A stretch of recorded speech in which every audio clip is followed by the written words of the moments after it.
أنا قاعد واحد جوكو سبدا مسيس يعني قد زيد دان زويو يجت كهو نجي and that just going to star and not dark running. This is a follow-up to a video that we posted yesterday about what had happened to my father. That my father had died yesterday morning. We brought him to the hospital to have him declared. There was an issue there as is specified in the earlier video. This is to explain precisely what had taken place.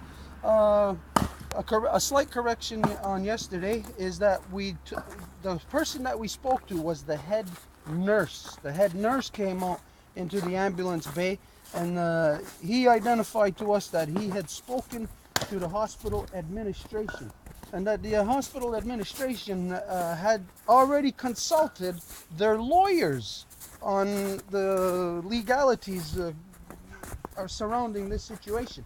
So what this guy ended up telling me when I said, okay, there was a possibility of having the town ambulance bring my father back to town, because they were there waiting all the while anyways, so they could have brought him back, you know. But it turned out that the hospital said that they could not legally release my father's body to the ambulance.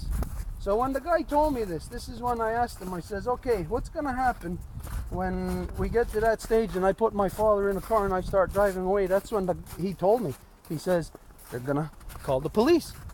They're gonna have to call the police on me because of all the legal implications and what their lawyer's advice was to them. So anyways, it came to the stage of where I said that's enough, because we were there over an hour and we weren't able to properly take care of my father's body.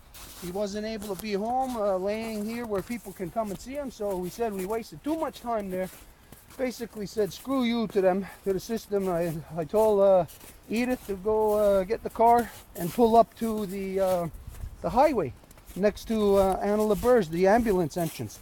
And so when she did, there was a woman that works in the hospital there. She was standing outside smoking, and she yelled to Edith. She says, hey, you're not allowed here, whatever, I don't know, something in French.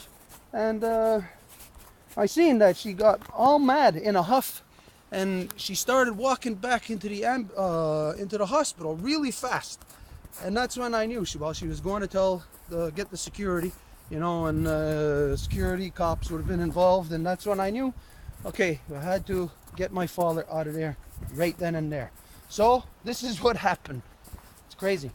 I says my father was wrapped up all in the bed blankets, hospital blankets, completely wrapped up.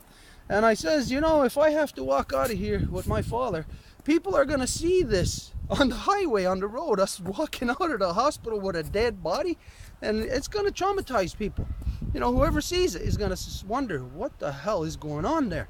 So I told him this is what's going to happen. And the head nurse, after he told me this, I says to him, when I seen the woman going inside, I says, okay, I says, for your own whatever, I says, maybe it's better if you go back inside now. And as soon as that happened, I says, come on, Dad. I says, I'm busting you out of here. So I picked him up off the gurney. I cradled him in my arms, and his head was right here. When I picked him up, because of squeezing him, he went, his last breath. And it's right when I said, come on, Dad, I'm busting you out of here. And he went, like, it was like a sigh of relief. Like, finally you come to your senses. Get me the hell out of here. Get me home. We got to get the stuff done. So here he is. He is buried here. He was buried at sunset yesterday. And lots of people came, and we give our thanks to everybody who around the world who have sent their condolences, who understand the action that was taken yesterday. This was not an action just for my father. Obviously, it's not an action for myself. If anything would have happened, consequences would have been mine. I would have had to deal with police. It was an action for my dead father. And this means it's an action for all the people that will be leaving us. That this is the way that our people are supposed to go. They are not supposed to be planted in the ground with embalming fluid to poison the ground, the earth. No, that means, you know what, without embalming fluid, that a body would not be able to be around for 3 days. A body can only be for 1 day. So when your loved one dies in the morning, they are to be buried before the sun goes down at sunset. Now, if your elder, your loved one dies during the night, they are to be buried by sunset the next day. And so, we have fulfilled my father's final wishes. The way that he lived in this world is the way that he wanted to die, and or to be taken care of. And this is where we are now. Now we'll go.